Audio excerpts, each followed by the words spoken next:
Viral di media sosial momen haru seorang sopir bus antar kota antar provinsi, akap, saat bertemu dengan anaknya.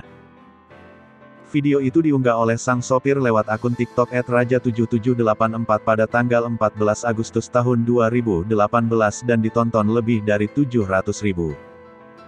Dalam video itu, awalnya memperlihatkan sebuah bus sedang melaju dan perlahan mulai memperlambat kecepatan.